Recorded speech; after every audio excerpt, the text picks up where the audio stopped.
Thanks so much for tuning in. Make sure you share this with your friends. And you know what? Hit that little subscribe button. I'd love to have you subscribe.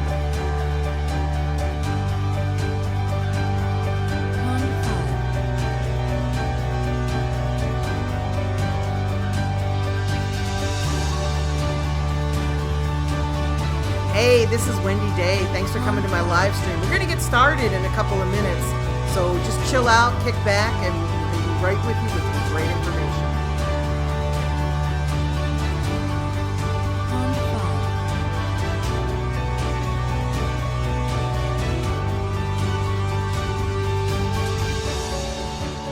I know you're anxious to get started and you're saying, where is she? But I'm filling up the cup with Diet Coke. I'll be with you in a minute. You're going to get some great information today. I'm really excited about this. Pond 5.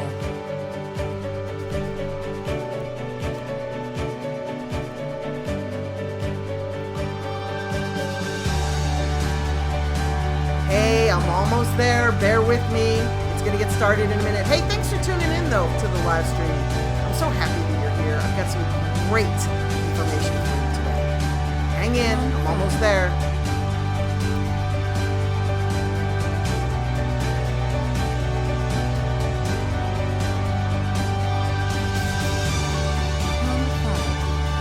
Thanks so much for tuning in. Make sure you share this with your friends. And you know what? Hit that little subscribe button. I'd love to have you subscribe.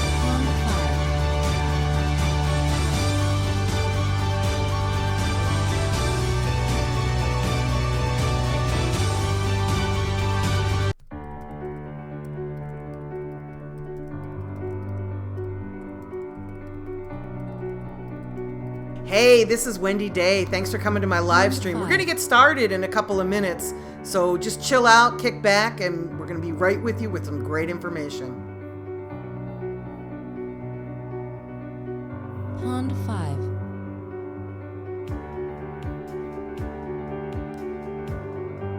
I know you're anxious to get started and you're saying, where is she? But I'm filling up. Hi guys, how are you tonight? It's Wednesday. Yay. Okay. So I have a lot of questions to answer this week. Last week I had printed out a bunch of questions and then like an idiot I left them in the printer. So there were like 5 questions that were sent to me that I didn't get to answer. And guys, it would be helpful if you would send me your questions not on Wednesday. Like if you would send them to me ahead of time. I've got a folder right here where I keep them all so I won't lose them. And that way they won't get left in the printer. So, because once I'm on here, I can't run downstairs and pull them out of the printer. My office is upstairs and the printer is downstairs. My office is normally downstairs. If you guys have watched my video since the beginning, you can see that this is kind of a different background. Okay, let's get to it. So, Charles Wilder, Third Flow Carlos, asked me, I wonder if you could help me with an idea I've been tossing around. The problem I'm experiencing is trying to get my artists some shows with promoters. Yeah, it's always hard when you're a new artist to get shows.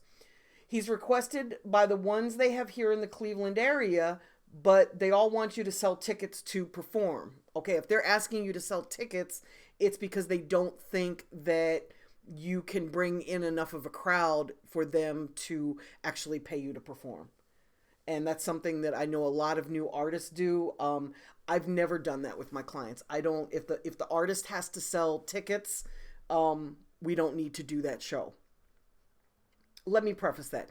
If you're a brand new artist and you don't have a lot of experience in performing, I see the point of doing that, because you want to hone your show and you want to practice in a place that's safe, where you don't want to get up in front of a crowd of 1,500 people and do your first live show. You want to kind of build up on that underground circuit, the open mic circuit. And sometimes in order to perform, you've got to sell, 10 tickets for $10 or whatever. But I'm not a big fan of you having to sell tickets to perform. Most of the time when you do that, it's all other artists in the audience.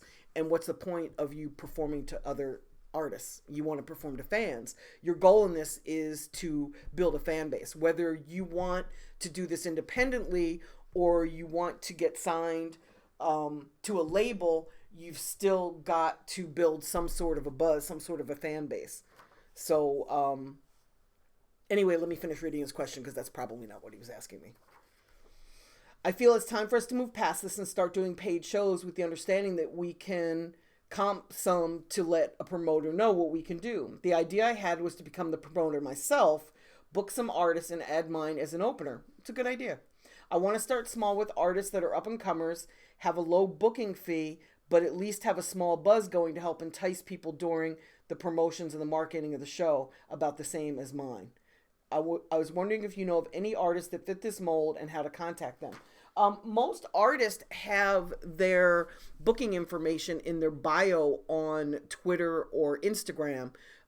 They almost always have an email address, so you can always reach out to them directly and ask what they would charge to do a show. I think that's a great idea to promote your own shows, because if you pick the right artist to promote, not only will your artist get to perform with that person, but you'll make money, and then you can put that money back into your project. So I love that idea. I support that wholeheartedly. With my clients that have a little bit more hustle, I always suggest that they do like a weekly night, like, Tuesdays or Thursdays. Pick a slower night when you don't have a lot of competition, like don't do Friday night or Saturday night, but pick a night where you won't have a whole lot of competition and do a show. Do your own weekly event for up and coming artists. Don't make them sell tickets.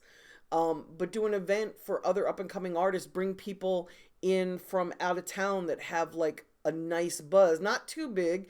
I don't want to see you spend $75,000 to get, Thug to come through, but you could certainly keep it in the $5,000 to $10,000 range to book artists. And if you don't have the $5,000 or $10,000, maybe 5 of you could come together and each put in $1,000 or $2,000 and then promote it properly and split the money. In fact, I think it's a great way to do it by putting a whole bunch of people together to promote a show. I think it's a wonderful idea. And I want to take this opportunity to thank Stan Smith. He is my first Patreon patron. Yay! Thank you so much. I really appreciate you. So this entire episode, this Wendy Day Live, is dedicated to you. Thank you, Stan Smith. You're awesome. Chris Coles, I missed your question last week. It was in the printer, so I'm answering you right now. And I don't know if you're here or not, but maybe you could view this later. I'll send you an email to let you know. Chris Coles has a question about publishing. He says, I'm currently in the process of joining a PRO, which is performing rights organization. That's like ASCAP, BMI, CSAC. I chose to go with ASCAP. There you have it. But it has 2 forms for signing up. One is a songwriter and another as a publisher. I'm a hip hop artist, so I know I have to sign up as a songwriter, but should I also sign up as a publisher as well? Absolutely, you should. How do you feel about an independent label or major getting a piece of the artist publishing? Okay, let me answer. That's 2 different questions, so let me answer them separately. Yes, you're going to sign up as a publisher and as a songwriter. The publishing has 2 parts. I think I talked about this last week on the live. The publishing has 2 parts. It has the writer share, which is the actual you writing the words to the or the music to the song, and then it has the publisher share, which is the ownership of the words and the music to that song. So you actually own both. When you do a publishing deal, you sell, and you don't give away your publishing. You sell your publishing. You never give it away. It's like real estate. If you own land, you're not going to give away the land for free. You get to rent it or you can sell it, but you don't give it away for free.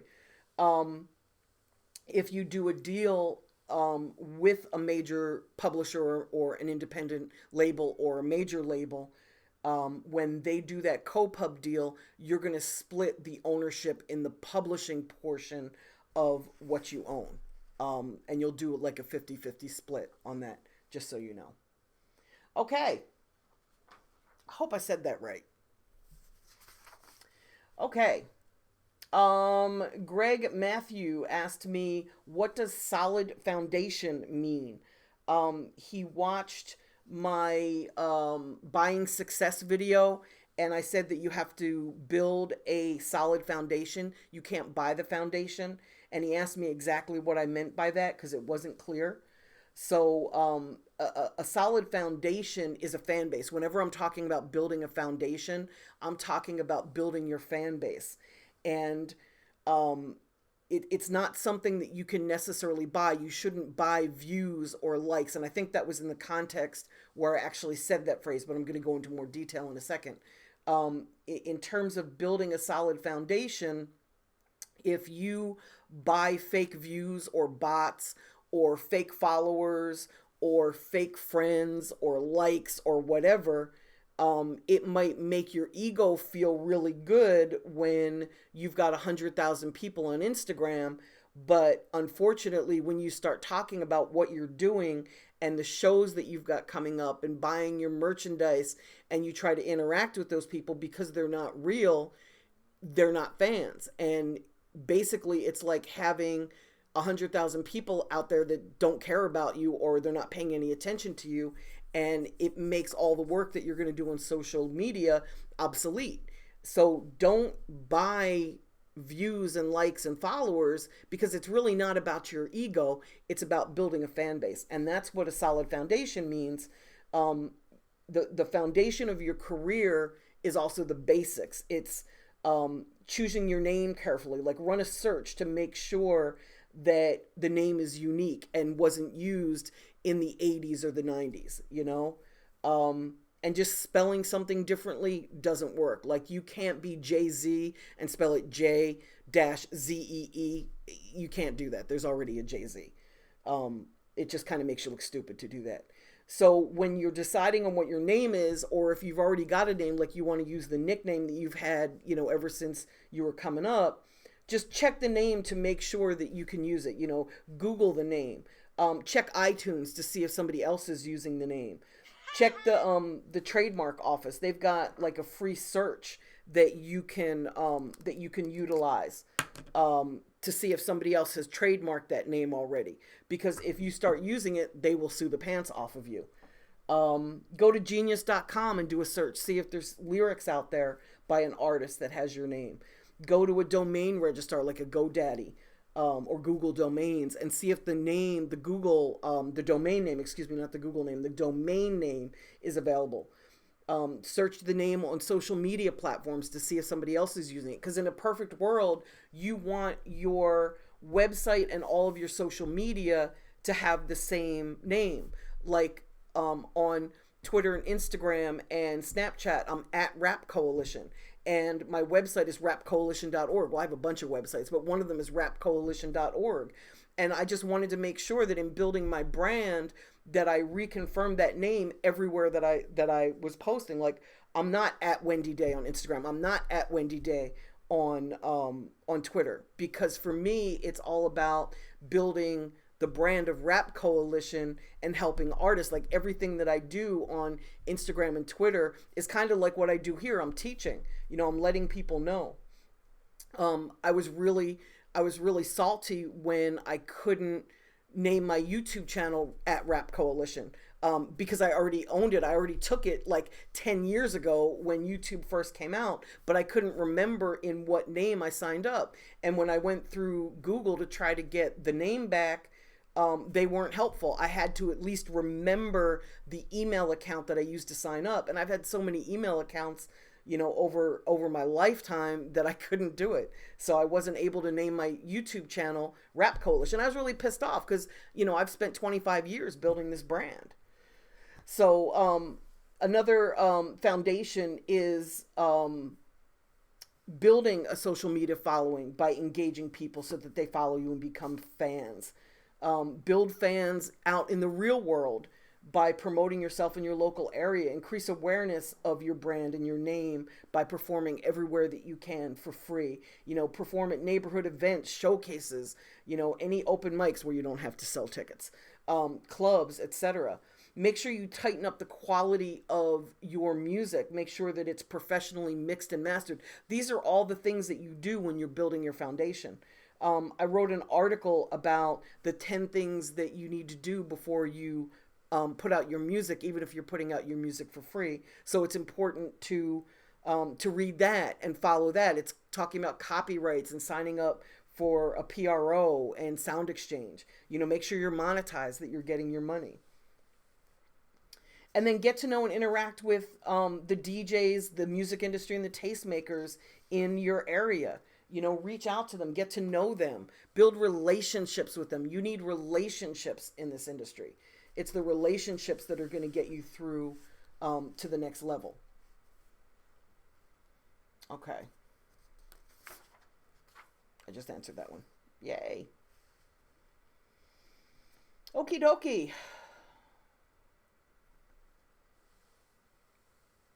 Oscar from New Money Entertainment asked me, Wendy, I just watched your video about being a manager. I'm an up-and-coming manager from Delaware. Like you said in the video, it's hard to reach out to industry people. Yes, it is. He said, my question is how do I get to work under someone if I can't even reach out to them? And yes, it is a challenge. If it were easy though, everyone would be doing it. So, when I started in the industry and was building my brand back when nobody knew who I was and I couldn't get them to return my calls, I used to stalk them. I would either find them at industry conventions and, they'd be speaking on a panel, and I would step up to them after they were finished speaking and at least let them see my face and pitch to them what I was doing and, build a relationship that way, and then follow up by phone. And, not everybody was open to that. Like after I came back to, I lived in New York at the time. After I came back to New York and I had a stack of business cards, I'd wait about 2 weeks and then I'd go through and I'd call everybody, and maybe only a third of the people would take my call, but it was a third more than took my call before I went to the industry conference and got to know them. And as I met them, I got to know their friends. So I was able to increase my circle of industry people. And I know that if you're trying to work underneath of an established manager, somebody who's a very well-known and well-respected manager, you're going to have to do something to stand out. First of all, get to know them on social media. You can get to know a lot about somebody by just going through their timeline and their feed on Facebook. Find out what's important to them. Ditto Instagram, ditto Snapchat, ditto Twitter. Like, you can really learn about somebody and learn what's important to them and find common ground, and if there's something that they have as a hobby that you have as a hobby, then it gives you a point of similarity to reach out to them and talk about whatever that hobby is, right? For example, Hurricane Dave, who is the program director at one of the stations here in Atlanta, he's really into flying drones.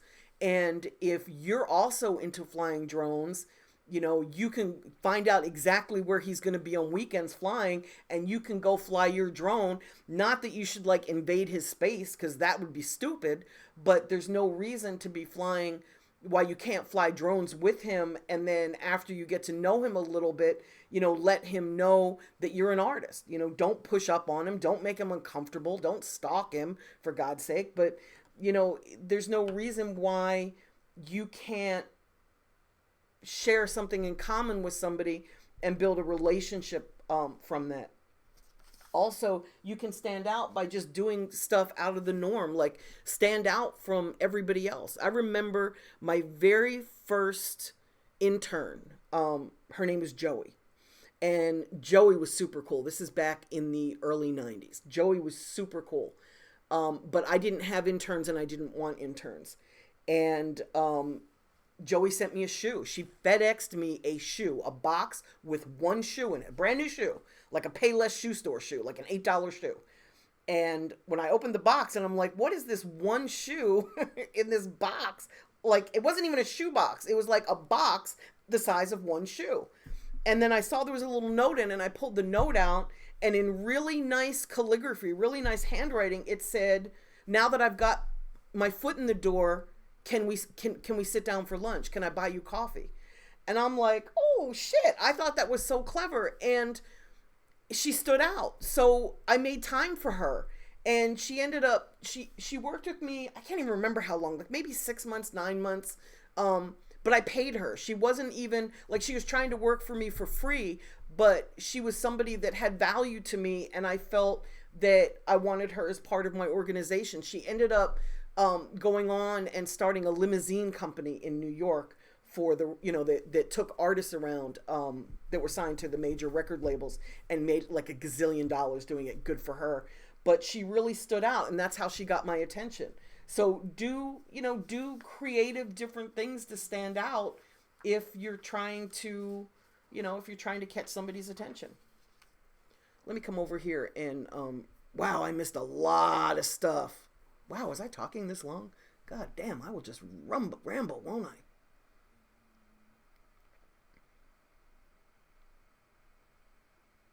Hey, BMO.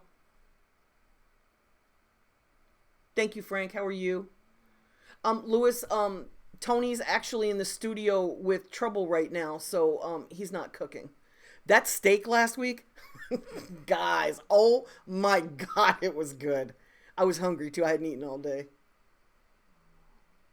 Tone Ross is saying college radio is the way to go. Not for me, it's not. I haven't had a lot of good luck with college radio. College radio seems to be better for lyrical artists than street rappers. But I have to admit to you, I haven't had a lot of luck with college radio. With the more lyrical guys that I work with, I still go to college radio and I still do it. But the problem with college radio is I can't tell how many people are listening. So if somebody's doing an interview, are there 10 people listening or are there 100,000 people listening? You don't know. There are some cities where college radio does really matter. Tallahassee has a really great college radio station. So there are certain cities that when I go to, I make sure that we hit college radio. But for the most part, I don't spend a lot of money promoting to college radio because I haven't seen the money come back in from that. Thank you, Lewis, about Gangsta having his treat. He's snoring. If you listen really careful, you will hear him snoring. You can hear him in the background of a lot of my videos because wherever I am, he's like right there with me. Fat Boy Bands, King Vega.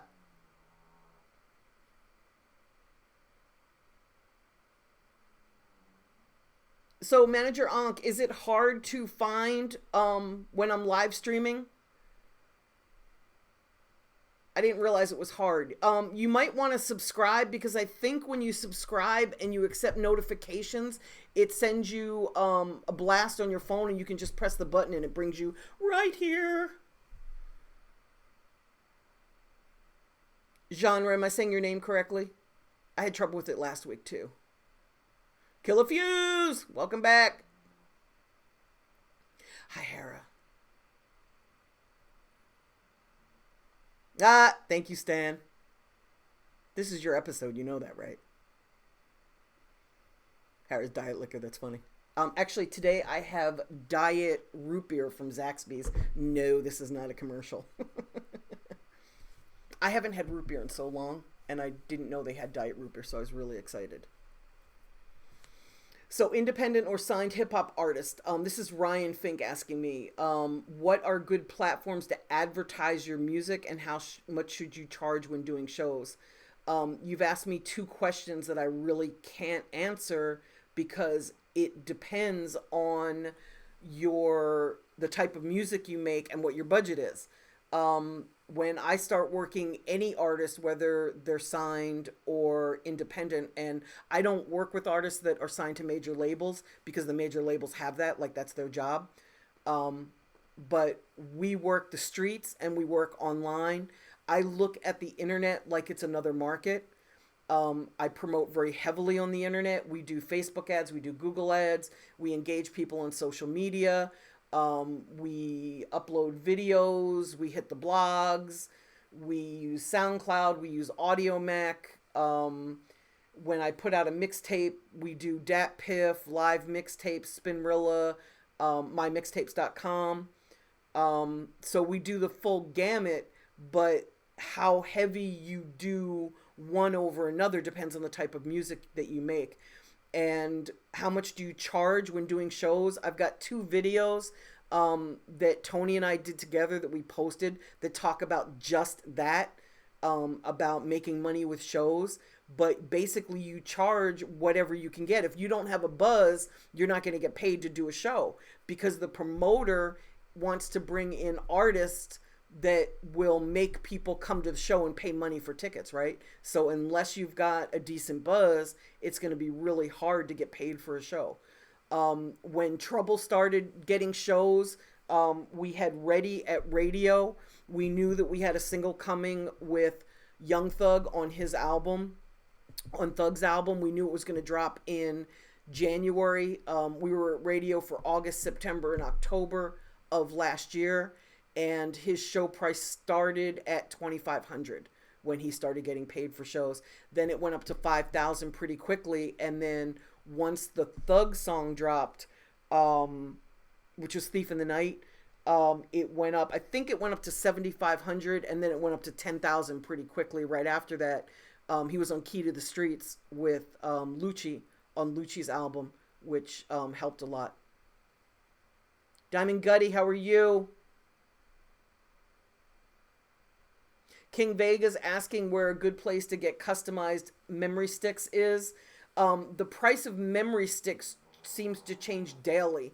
What I would do is I would suggest Googling promotional MP3 drives and then just getting prices. I would get prices from like 20 different places before I picked one.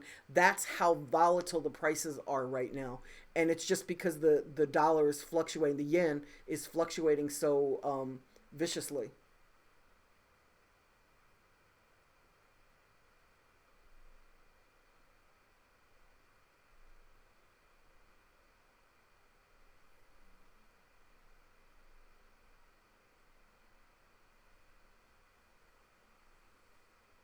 Okay, you guys are talking to each other more than you're asking questions. So let me come here and handle some more of these.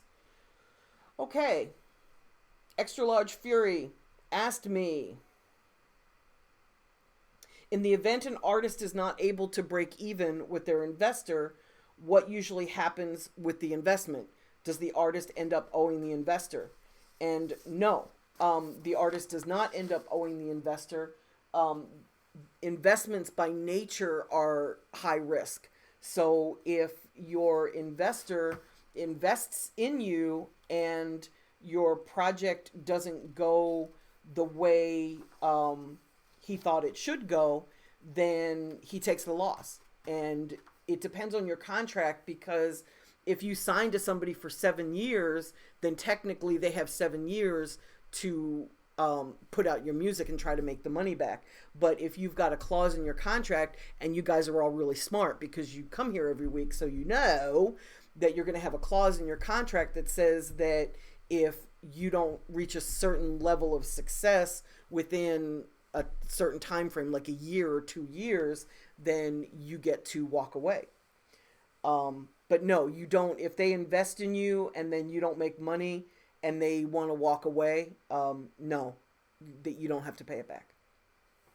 And that's the same with a major label. If they invest in you and you don't do well, they're going to drop you, they're going to release you, and you don't have to pay back what they spent. But they're going to keep the rights, more than likely, to everything that you recorded when you were with them. Which means if you go somewhere else and blow up, they're going to make money because they're going to put your old album back out. You could always buy it. Reasonable Doubt. Jay-Z bought it from Freeze Records, and had it at Def Jam. So you can always buy it. You can always buy it back. But why not walk away with it? Why not negotiate it out when you're out of the deal? Okay, I want to save this question because that's a long answer. Okay. Wally is asking me, Dark Brothers Entertainment. When you buy a beat from a producer that's exclusive, do you still have to have a split sheet? Yes. With the producers to get the permission or the licensing? Yes, you do. You should always have an agreement, whether it's an exclusive beat or whether it's a license. You should absolutely have a piece of paper that allows you to work that beat. And you guys all know how I feel about leased beats. I don't like them. When you hire somebody to direct your music video, if they've got their own channel and they have more subscribers than you, how does it work if there's getting money because of a larger audience than you? The money comes to you. When you put your video up on YouTube, it monetizes to you, which means you own the rights to that video. And they've got Content ID at YouTube, so it tracks wherever your video is being played, and the money comes back to you. So if, not all of the money, but a bulk of the money. So if I'm posting your video on my channel, which I don't do, so don't ask me, but if I'm posting your video on my channel, you're still getting paid. If it's on the filmmaker's page, you're still getting paid. The value of that, the value of letting people post your video, is that they may have more or different followers. Like the same people are already in your fan base, and they're the ones that are going to go to your YouTube channel regularly. But if you put it on, like my YouTube channel, I have different followers than you do, and they might watch your video and become a fan, and they might go over to your page and subscribe and watch your videos and discover other music that you have and really like you a lot. So it's not bad for somebody to post your video on their page. It brings in extra eyeballs, and you're going to get paid for it regardless. At least we hope you are. So make sure that, when you put your video up, that you monetize it.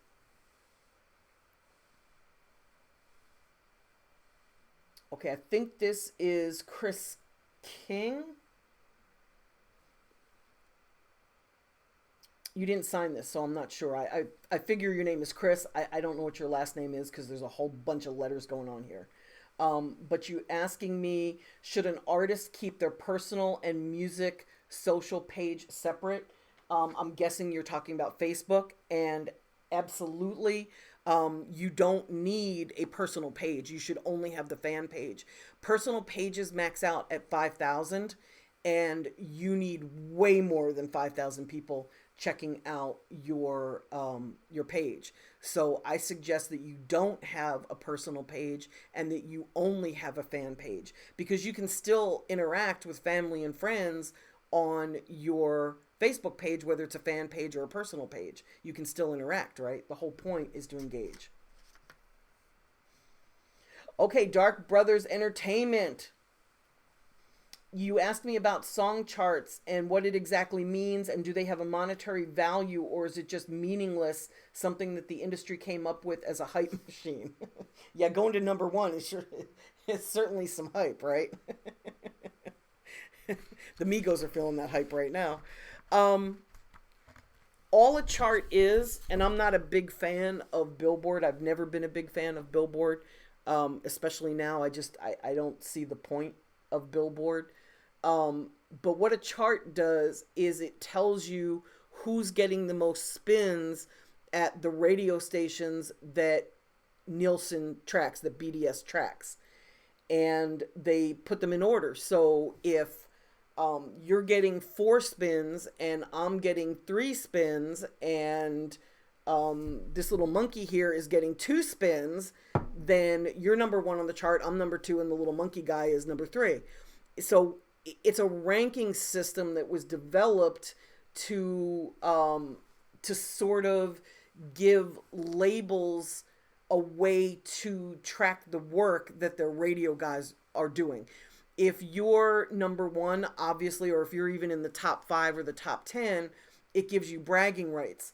Does it mean more money? In a way, yes, because you're going to get paid by ASCAP and BMI, and then maybe you're going to get extra eyeballs because there are people out there that want to know what the top 10 songs are of every week. I don't know who those people are, but there are people that want to know who are the top songs.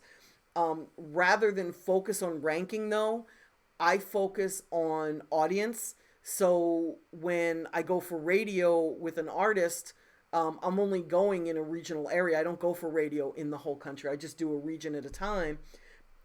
And I focus on how many people are listening at the time that that record was spun, because my goal is to get as many ears to hear the record, and I want repetition. I want them to hear the record over and over and over and over. So that matters more to me than where it falls on the charts.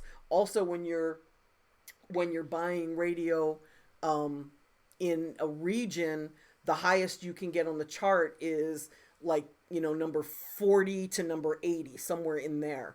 So if your goal is to be number 10, you can't just buy regional radio. You're going to have to buy national radio, which means your budget's going to have to be super healthy.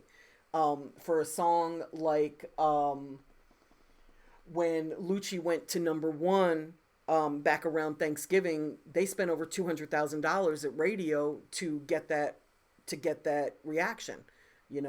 I'm sure they made more than that in streaming and publishing and sales and touring and merchandise and all that stuff that having a number one record led to.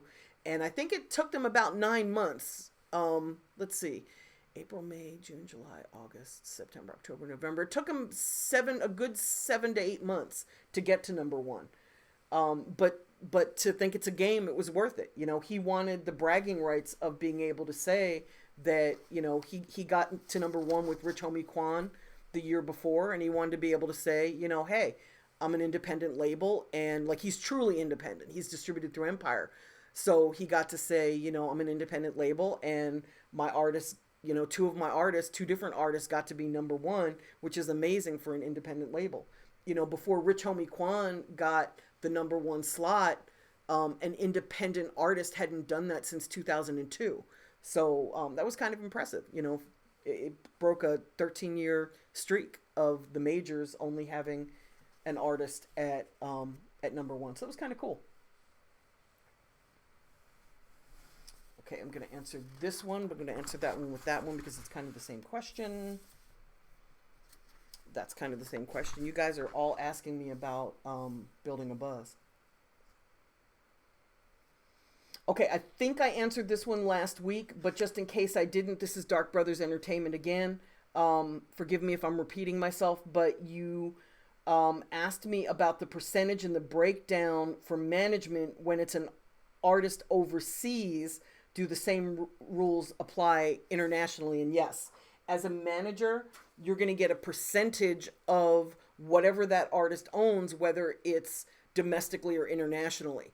So if you're managing Young Thug, for example, and I'm just bringing him up as an example because I mentioned him before. If you're managing Young Thug, you're going to get 15 or 20%, whatever your agreement is, of everything that he does. And that includes if he's on a world tour and he's performing in Japan, you get 20% of that or 15% of that. Again, whatever your agreement is. So if you're an American artist and you're managing an artist overseas, yes, you're going to get whatever you agree upon, a percentage, 15%, 20%, whatever the agreement is. Afro pop seems to be getting bigger over here. So if you manage a Nigerian rapper, then you're going to get, again, whatever your agreement is, whether it's 15% or 20%, you're going to get that percentage of everything he does worldwide, whether you bring him to the US, whether he stays in Africa, like wherever he is and whatever he's doing, you get a percentage of that income. There's a joke out there that says that managers get 20% of everything, even if the rapper has to take a job at McDonald's. It's not funny, is it? I don't think it's funny either. Okay, let me come back here. Frank is saying he has a hit on his hands. What's the best way to get spins in the Atlanta club scene? Build relationships with the DJs. Go right to the DJs and see if they'll spin your record. Some people say social media marketing, not to get in the clubs. Social media marketing isn't going to help you. Social media marketing is going to help you build your fan base at social media, right? Yes, there are DJ groups. Yes, they charge money. You can go to the Coalition DJs and pay them to spin your records in the strip clubs. If you're going to pay the DJ crews, just make sure you have a record that is going to react, because it's a great way to lose money if you don't have a great record. I see that you said that you have a hit record on your hands. Just know that everybody thinks that. I've thought that about records and been wrong. I've been right, but I've been wrong too. King PV, I'm good. Thank you for asking. DeCarlo's asking, how long should you focus on an area? That's another really hard question to answer, because if your record isn't catching on, is it not catching on because it's a bad record? Or is it not catching on because it's just too crowded in the marketplace? Or is it not catching on because you've only been working it for 6 weeks? You just heard me use Lucci as an example, where they took Key to the Streets to radio. It took 7 or 8 months to get it to #1 at radio, but they worked that record on the streets for 6 months prior. Okay, maybe not 6 months. Maybe it was closer to 4 or 5, but they worked it on the streets first and in the clubs. So you should focus on the area until either your song grows legs and starts to react, or until you've done everything you possibly can with that record and it's not taking off. Hopefully you've built relationships with the DJs so that when you bring it to them, they don't just tell you, hey, it's hot. And it's not. Hopefully they'll be honest. I love when DJs tell me that a record isn't good, because they're saving me money and they're on the front lines. They're the ones that know what's reacting on the streets and in the clubs. So for me, they've got a better ear. And I don't just ask one DJ. I'll ask 30 DJs about a record. I test every record that I work, because too many times I've thought that I've had a hot record and it wasn't, Stan is asking me, what are some good street teams I'd recommend in the Northeast? You're going to have to build your own street team in the Northeast. I don't work enough records in the Northeast to be able to recommend somebody in Pennsylvania, New York, New Jersey, Massachusetts, or Connecticut. And secondly, when I was working with Joyner Lucas in Massachusetts, we had to do it all ourselves. We built our own street teams. There wasn't really somebody that we could go and hire that was really well connected. There was a DJ that he worked with. I think his name is E-Dub, that was really, really, really helpful out of Boston. And he hooked Joyner up with a lot of people that were very helpful. But for the most part, we had to bring our own street teams into the marketplace. There aren't a lot of great street teams out there anymore. So many people have gone to the internet, which is great. I mean, you need the internet, absolutely. I'm not shitting on the internet. It is extremely important. But I don't break artists just on the internet. I break them on the streets too. It's faster for me to build. It costs money, but it's faster for me to build a career when I do both. Killa Fuse is saying he's dropping Killa off of his name. He thinks people look at the Killa in a negative light when he raps about more positive things. I used to manage C Murder, so I completely understand. He would have gone so much further in his career if he didn't have murder attached to his name. There were so many times where I had deals on the table for him with sponsors and they backed off because the murder scared them, and then, you sometimes got to become what your name is in order to have credibility in the music industry. Not saying that C's fake, because there's nothing fake about C Murder. Okay, answered that one. Ronnie Lee's asking, when pushing a single, do you just have one song on the CD that you hand out and download cards? No, I usually put 5 or 6 songs when I hand something out, because not only do I want somebody to have the single, and the version of the single is you put the clean version first, you put the dirty version second, and you do that because if you're giving it to DJs and they happen to be at a radio station and they want to play it, you want to make it easy for them. They want to play the first song, which is always the clean version. And then after the clean and the dirty version of the single, then I put like 4 or 5 other songs on there, so that when I give somebody the single, they have other music to judge you by, and they can see, what you're about. And very often I give DJs MP3 sticks. Ditto download cards. I don't give DJs download cards. And usually with the download cards, I focus on the single on the front, and then on the back, I link to whatever project is in the marketplace, whether it's a mixtape or an album or whatever. King Peavy is asking if he should use his credit as a way to fund his career, and have I ever done it to fund a business venture? I have not. I have never worked on a project where somebody used their personal credit. I'm really nervous to tell you to do that. What if something goes wrong? You've got to pay that back. So I would rather see you give up a piece of your company and use somebody else's money just in case something goes horribly wrong.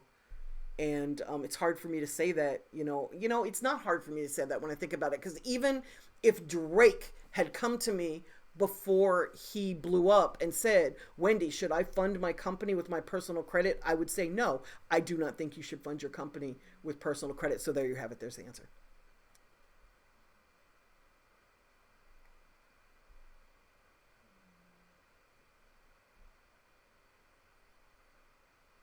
Thank you, Grand Prix. That's a good answer. Grand Prix is saying that he's found that you're able to introduce yourself to a lot of guys by following them on Instagram and then taking advantage of Instagram Live. And the moment they go live, you can stop what you're doing and connect.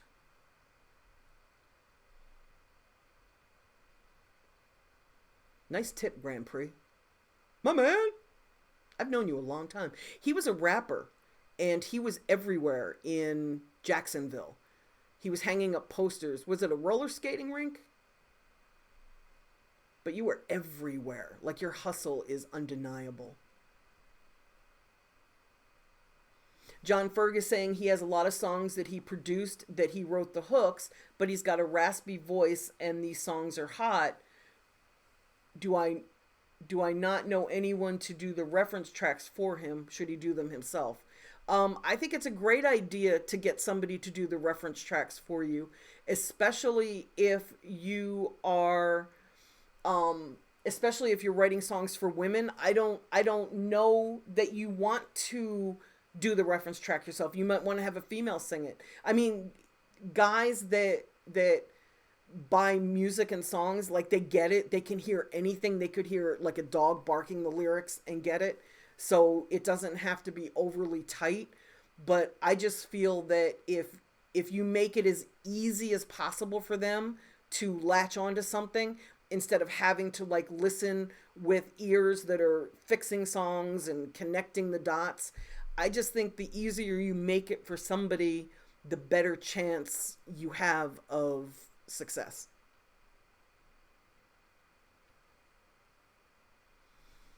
Lewis is saying, Wendy gives great info, but the best thing I think Wendy will tell you is to learn it yourself. Oh my God, yes. Yes. Yes.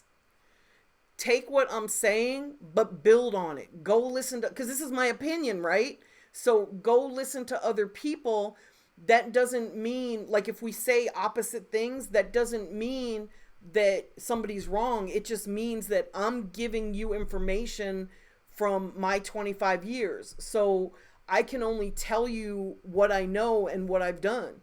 There's guys out there that have built careers and blown up on the internet, and that's not what I do. And I just, my point of view is that I want folks to have a lasting career in the music business.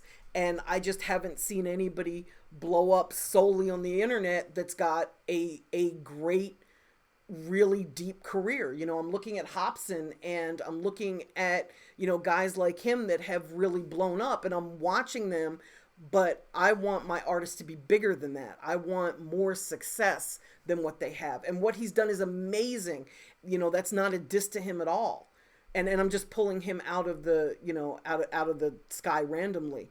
But I just feel that I want to talk about what I know. I'm not going to talk about stuff that I don't know. So definitely get a whole bunch of information. Read as much as you can. Talk to as many people as you can. Build relationships with people and ask them great questions. Thank you, Louis, for saying that.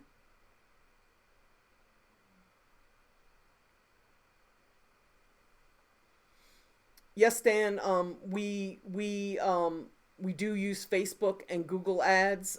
Twitter ads are a little costly, so we don't use them. I use Instagram ads for, you guys know that I've got contact lists that I sell for like labels and for music placement and blogs. And I use Instagram ads for those because they work pretty well, which are like Facebook ads, but pictures.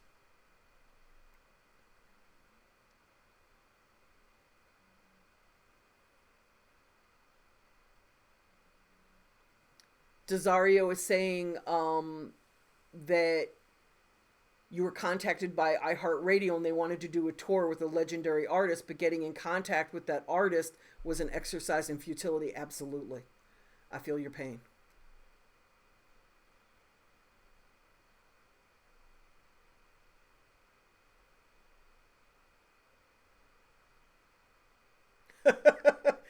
DJ Bilal says that I'm going to have everybody sending shoes to people. That's funny. Hi, Kelly. It's funny because very few people will really go hard to get what they want. And that's so funny to me. When I first started in this industry, I had a chunk of money to start. But that money went away pretty quickly. Like within a year and a half to 2 years, I was poor again. And I would do whatever I had to do to attend conferences and conventions. I did not miss one. I went to all of them. And this is like back before I could speak on the panels. Once I got to a point of prominence where I could speak, I could get in for free. And sometimes they'd even fly me in and put me up in a hotel, right? But before that, I couldn't afford like $5.99 to go to Jack the Rapper or, How Can I Be Down? So I volunteered and I made sure that I was able to see the panels that mattered to me, but I would go and make copies of papers that the panelists would want to give out at a conference. There were even times where I would go to Kinko's and one of my friends would have a badge and I would go to Kinko's and I would make a color copy of their badge and put it in the little holder, and I'd walk around with a bootleg copy of their pass because I couldn't afford to buy my own pass. And I just feel like some of you guys, like, you're not going to go to that extreme. You're not going to take Greyhound to a conference, to like South by Southwest, so that you can meet people. You're not going to like even go out of your house and go across town to go to an open mic so that you can meet up and coming artists and interact with them if you're a producer. You've got to like go hard. If you want to win, you've got to outwork everybody in this industry. And I was willing to do what it takes. I still am. I still go out on promo tour with my artists. I go out with them for the first 2 weeks to set the tone. And I'm always the first person out of the van, handing out flyers, posting posters, handing out music. If you want this, you've got to go hard and you've got to stand out. Just my opinion. Ozzy saying, is it Aussie or Ozzy? Ozzy is saying, you're trying to do voiceovers for cartoons and video games, but every company you call say they don't take unsolicited air checks. You build relationships, and this is a little bit out of my expertise because I've never tried to do this. But like everything in this industry, you've got to build a relationship, find out who the person is, who the decision maker is within that animation company that does the cartoons, or within the video game company. Find out who the person in power is, and then get to know who they are. Pull up their LinkedIn page, pull up their Facebook page, pull up their Instagram page. Get to know them, find something that you have in common, reach out to them, build a relationship. And don't just hit somebody once and when they don't answer, go, oh, well. This comes back to what I was just saying about going hard.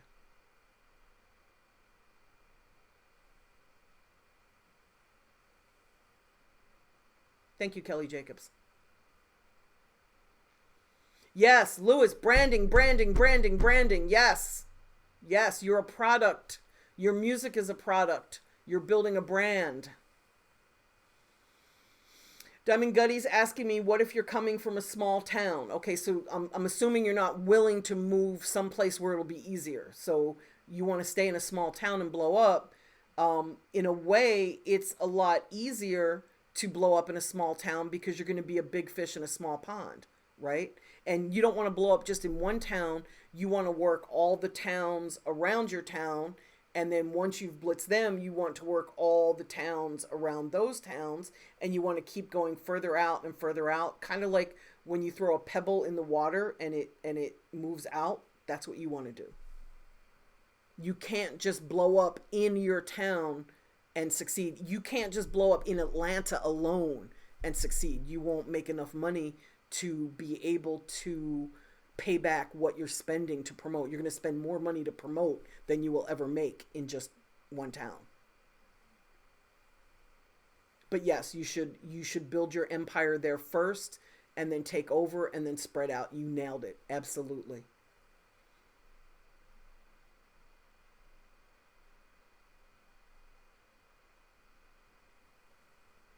I love that you guys are all talking to each other. This is awesome. You heard me last week when I talked about unity. I'm touched. Bubble on deck. Oh, Stan, great question. How many people do I usually bring on promo tour to help promote with the artist? Okay. Remember, if you bring a lot of people on promo tour, then you've got to feed them. They need someplace to sleep.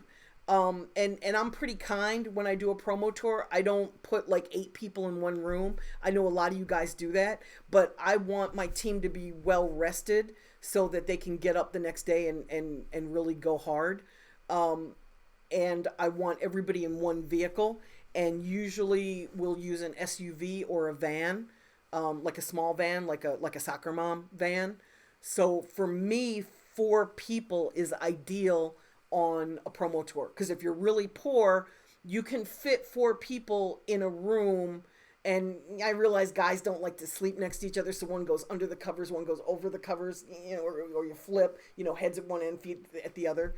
But if you had to, you could fit 4 people in one room. Ideally, you want them in 2 rooms so that they're comfortable, each person having their own bed. But having said that, I want somebody who can drive. I would like more than one person in the vehicle that has a driver's license, so there isn't just one person doing all the driving, because it can get very tiring and very stressful to do the driving.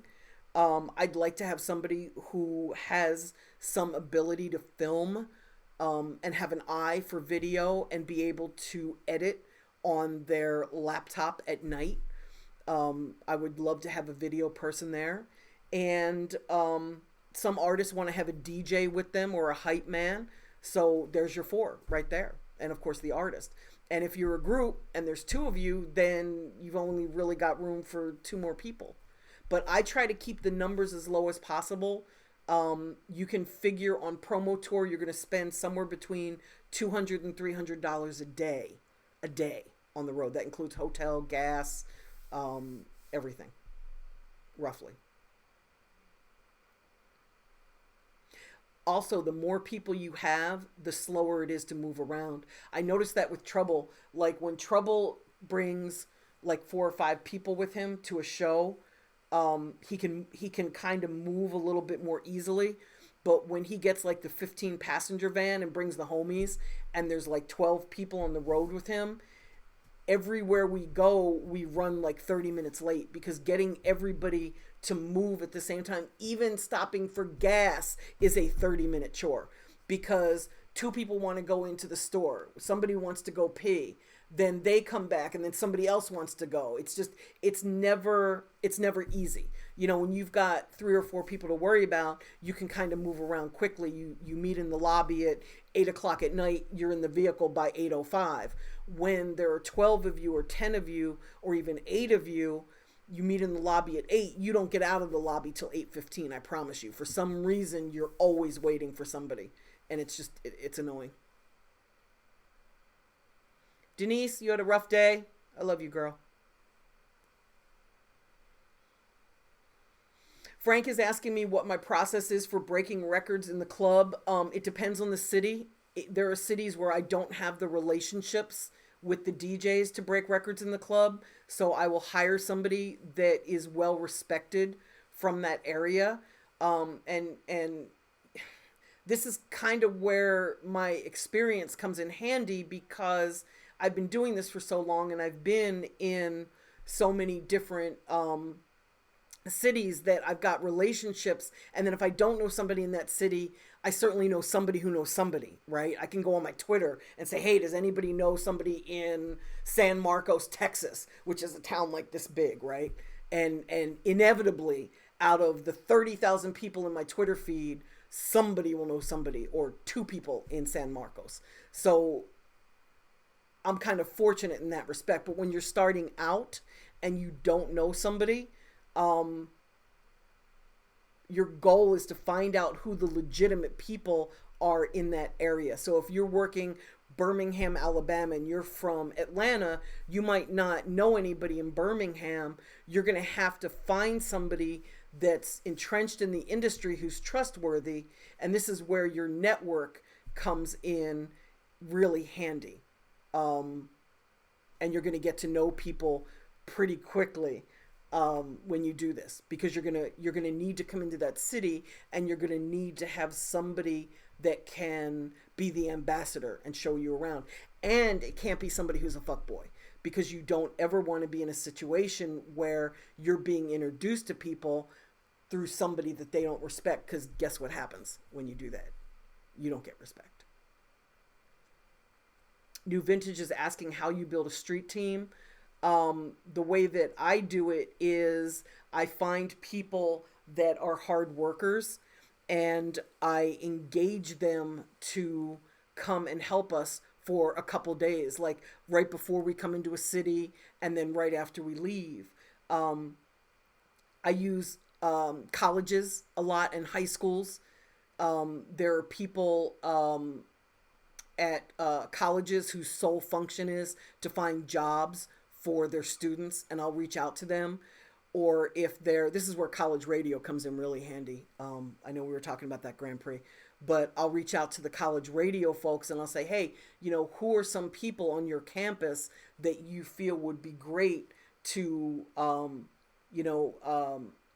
hand out posters and flyers and help us when we come to town with Trouble. And when your artist is a little bit bigger, it's a lot easier, because they know that they're going to get backstage, and they know that they're going to be in a situation where they're helping an artist who's already got a little bit of a name. When you're brand new, it's a little bit intimidating, right? Harris saying 200K on the radio. 200K is nothing. You can spend $1 million at radio. Do Coalition DJs, this is Manager Unk, do Coalition DJs give you a listing of what clubs they'll spin at, what days they're there? Yes, they do. And then they will screenshot their Serato as they're playing it and put it on their Instagram so that you can see that they're really spinning your record. And I think they have their prices are like $5,000, $7,500, and $10,000 if I remember correctly.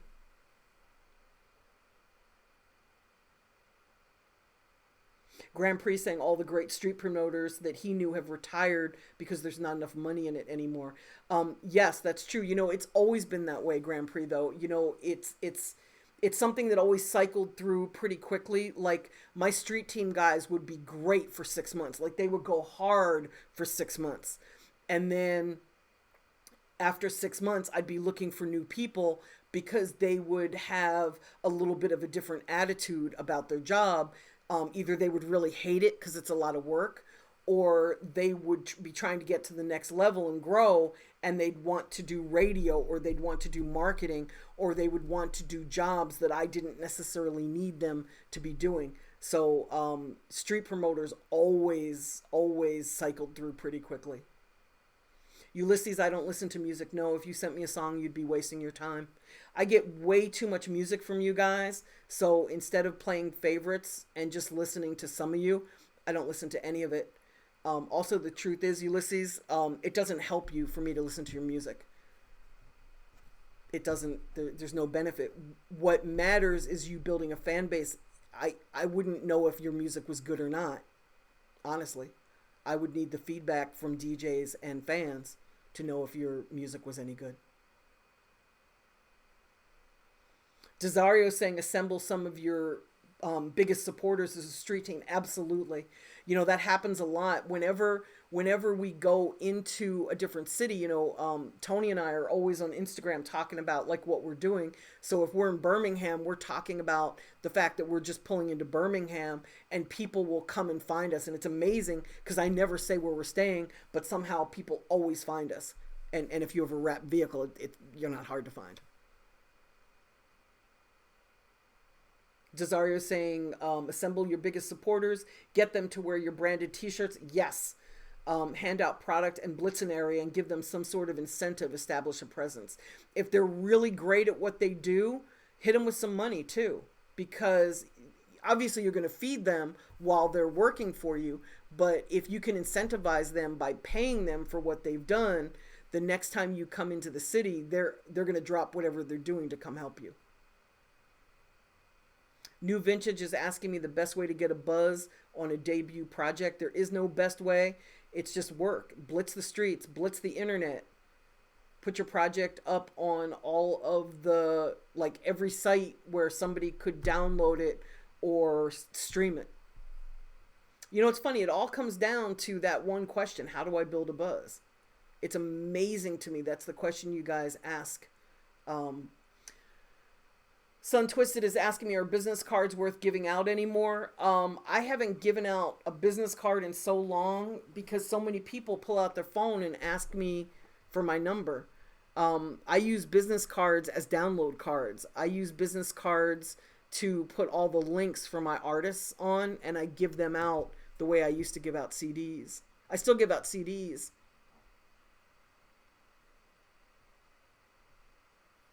Grand Prix, I was helping Blood Raw. Yep.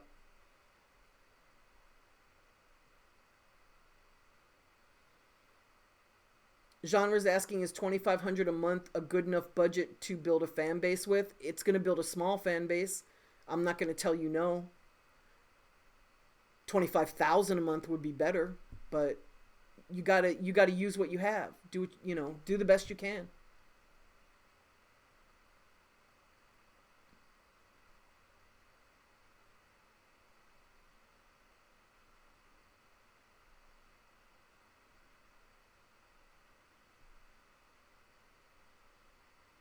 BMO's asking me about a music seminar in Chicago, and he's never been to one. Are there any tips, and what can you expect to get from this? I don't know what that conference is. I'm a little bit nervous because you're saying that it's featuring Universal executives. And there's a huge scam out there where um, guys get people to pay to come to an event that has A&R guys from a label, and you get in there and you get to meet them, but they're being paid to be there. So their goal isn't necessarily in building a relationship with you, but it's up to you to get in there and build that relationship. Get to know them. That's your goal, is get to know them, learn as much as you can, listen to what they say, and react accordingly. I'm gonna do a video about seminars. I was gonna do it about a month before South by, which would be in the middle of February. BMO, let me know the date of the event in Chicago, and I'll put together a video about how to network, like how to network before you get to the conference, how to network at the conference, and what your follow-up should be. So tell me the date and I'll make sure that I post it, because I'm going to do it for South by Southwest anyway. Cesario saying that the relationship portion cannot be stressed enough. You're absolutely right.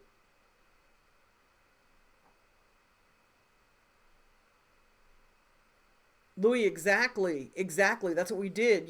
We still hit the streets.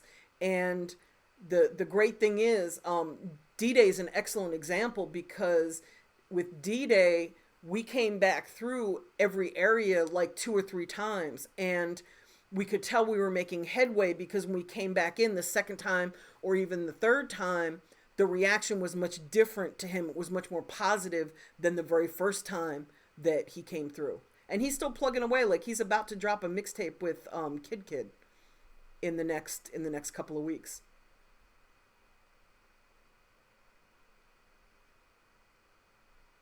I love that Grand Prix is saying that he used to get his CDs in bags. He would volunteer to street promote so that he could sneak his CDs in bags. That's brilliant.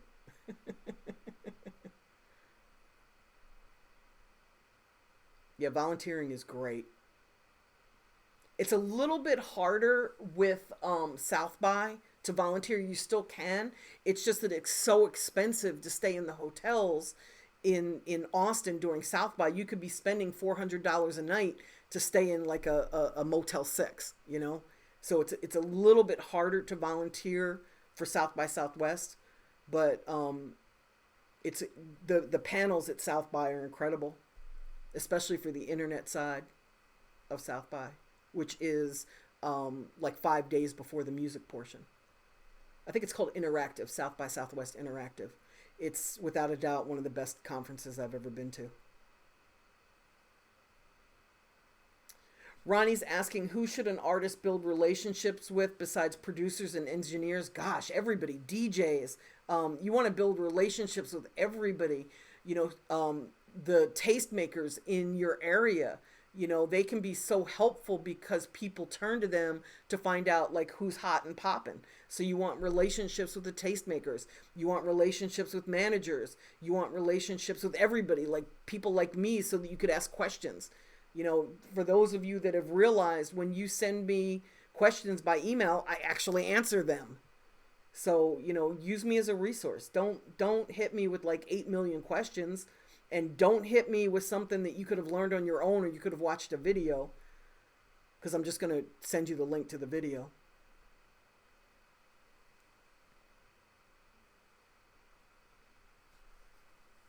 Indio Prather Music is asking me, how can you learn college radio metrics as an independent newcomer? I'm not sure what you mean by that. It's very hard to learn college radio, like the data behind college radio, because it's not tracked. You can use Digital Radio Tracker, DRT, which is at digitalradiotracker.com. They have... They track internet radio. I don't think they track college stations though, unless the college station has an internet radio station. I don't know how you would learn college metrics, because there's nobody they have to report to. They're owned by the college and they're funded by the college, so they don't depend on advertisers. So they don't need a tracking system to tell them how many listeners there are.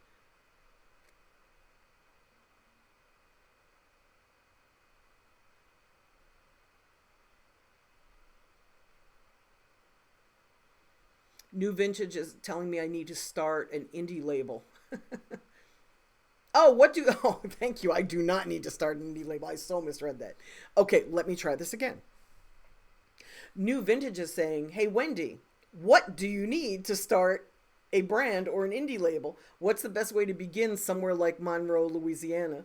Actually, Monroe would be a great market because it's a strong music market. You've got Alexandria and Shreveport, Lafayette, Lake Charles, um, Baton Rouge, and New Orleans, all relatively close by. And then you've got the bigger cities like Dallas right there. You've got access to Houston, a little bit of a drive away. You've got Oklahoma if you go north. So you've got access to some great areas where you can just drive, 2 or 3 hours to get to the next town in order to promote.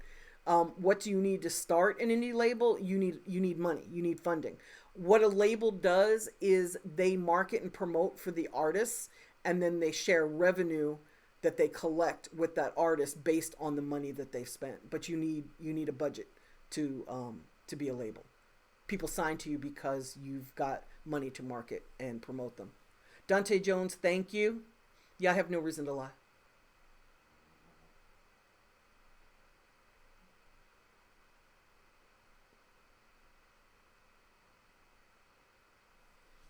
Okay, your name is Sun Twisted, but I'm thinking it's more Twisted Sun. But anyway, you're asking, as a producer, how should you approach rappers at open mics? You should walk up to them and tell them you're a producer. And if you've got headphones and your music and a way for them to listen to it right there, how cool would that be? A lot of people won't, but a lot of people will. You know, artists artists need beats. It's like food or water for them. So um, the way to approach them is respectfully, preferably with, not a screw face on. You're going to get a totally different response that you might not want if you come up to them with the angry face on, you know. But be friendly, be respectful, and then have a way for them to get in touch with you. And maybe have, a couple of memory sticks for the folks that seem really interested. I wouldn't just give them out to everybody because you're going to end up paying like anywhere from $3 to $7 for one. So you might want to save that for somebody that you feel will actually buy tracks from you. Did I post a video today for producers? I think I posted a video today for producers. You should go watch that. Thank you, Denise. You guys always ask such great questions. Ulysses is asking, who would I say is the most successful artist you have worked with? Eminem? Tupac? Stan, what tools do you use or bring with you on promo tour? Tape, staple gun, etc. Yes, yes, yes, and yes. We still press up posters. If I have an artist who's a little bit more pop than street, I'll also press small posters like the size that would go in a kid's locker in high school, because we hit a lot of high schools. We still use postcards, download cards. I'm in Atlanta, and I spend most of my time in the Southeast marketing and promoting, so we still use CDs. Yes, tape, a regular staple as well as a staple gun. I don't use wallpaper paste on posters anymore. But if I wanted to get really gangster with it, I would do that because nobody else is doing it. I would hit like abandoned buildings with, put the poster up and the wallpaper post. I'd put it on with a broom, and then it's on there for life. You can come back 5 years later and still see, pieces will be missing as people tried to pull it off. Don't do it to somebody's house or or their store or whatever. Be respectful.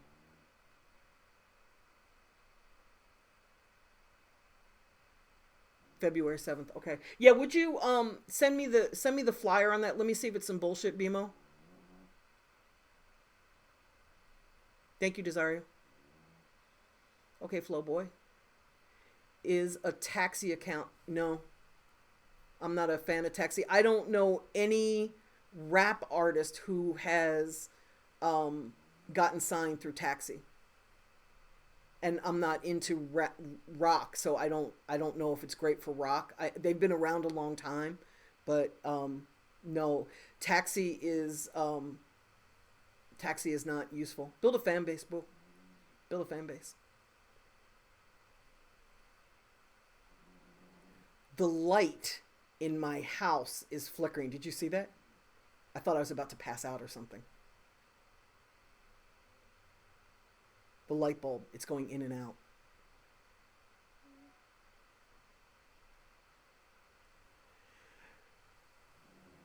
Racio Texas Boy is saying, should I come out with a mixtape first or an album, or should I put out 2 singles first? You should work a single, but you should put out a whole project, either an EP or a mixtape or an album. I don't see the difference between mixtapes and albums because I use all original material. I don't ever suggest that you rap over somebody else's beats. So,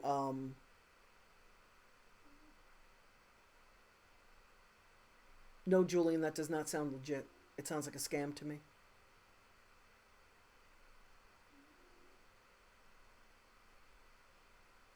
You should never pay a manager. They get a percentage of what they bring in.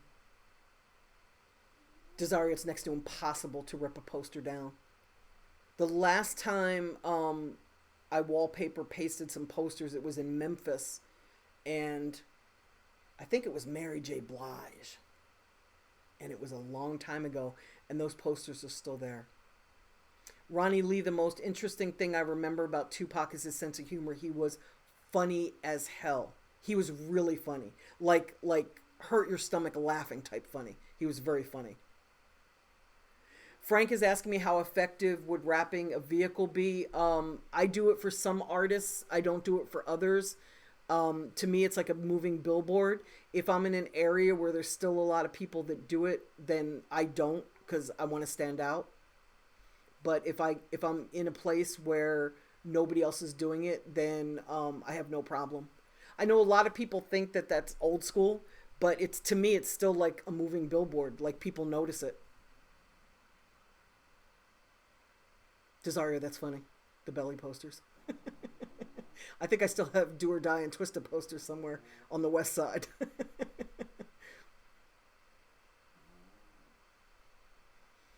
Tori Gandy is asking, does the original producer get question? Do signed artists pay advances and royalties to the producer? Yes. Okay, yes. I understand what you're asking now. Yes, Tori. An advance, when you pay a producer, it's an advance against the royalties. So if somebody's charging you $500 for the beat, what they're really saying is they want an advance of $500 against the back end royalties. And then once you make that $500 back from their royalties, then you start to pay them royalties. And it's whatever you agree upon in the contract. New Vintage is asking how to find a budget for starting an indie label. It's really hard to find a budget to start an indie label.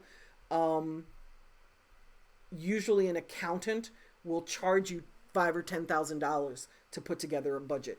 Your best bet is to get an investor or somebody who will invest in helping you put together a business plan, and then pay somebody that has done this before to put a business plan together for you. Racia, there is no best site to build a buzz. You got to be everywhere. You see, there isn't one site where everybody goes to listen to music. So you've got people who have Spotify subscriptions. You've got people who have Tidal subscriptions. You've got people that subscribe to Apple Music. Since they're each $10 a month, it's almost safe to assume that somebody that's at Apple is not also on Spotify. So if you only promote at Spotify, you're going to miss all the Apple people. And then if you only promote to streaming is still only like a third of the market. So let's say it's 30% of the market. If you don't put your music on iTunes for the people that still download MP3s, you're going to miss 28 or 29% of the market. So you've got to be everywhere. You need to put your music where people are, and then you need to promote it online and in real life to get them to go wherever they want to hear the music to check it out. And that's what download cards are for, because it'll have your link to Spotify, to Apple Music, to SoundCloud. And that's not enough. You can't just do one thing, right? It's very much like a pie, and there's 8 slices of pie to make up the whole pie. You can't just take the slice that's blogs and put it in the pie pan and expect it to make the whole pie. It's just one piece. You've got to hit the blogs, you've got to hit the DJs, you've got to hit the streets, you've got to hit the internet. You want to advertise. There's that light again. You want to advertise. You want to hit the clubs. So, and radio, if you've got a radio record. So there's many pieces to that pie that you've got to work all at the same time when you're working a record. And I've got a ton of videos on marketing and building a buzz. I see I'm going to have to do a ton more, though, because you guys are all asking the same questions.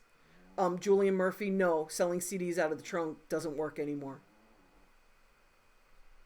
It hasn't for like 10 years. Sorry. Music's free now. You make money with the shows, and you make money with the shows and with merchandise more than you do selling CDs. I mean, you can still sell some CDs, but you're not going to sell enough to make it worth your while. New Vintage is asking me, you're in school, what might be some courses that you need to take that can that can benefit you in building an indie label. Take a course in accounting. Take a course in finance. You need money, and you need to be able to track your money properly. So those 2 courses will help you greatly. Marketing will help you a lot. Any courses in leadership, like management or leadership, would be really helpful, because you're going to have to lead a staff. That would be really, really, really helpful. And then while you're in school, if there is a label in your area, why not intern for them for free? You know, maybe 3 times a week or 4 times a week. And after your classes, go and work for them for free and learn from doing. You know, why not? Desario, I can't remember the last time I was in a record store. When I go out on the road, we don't hit record stores anymore. We hit the vape stores, the smoke shops. We hit pool halls. We hit hip hop gear shops. We hit the movie theaters, depending on what's playing. We hit the flea markets. We hit the hood.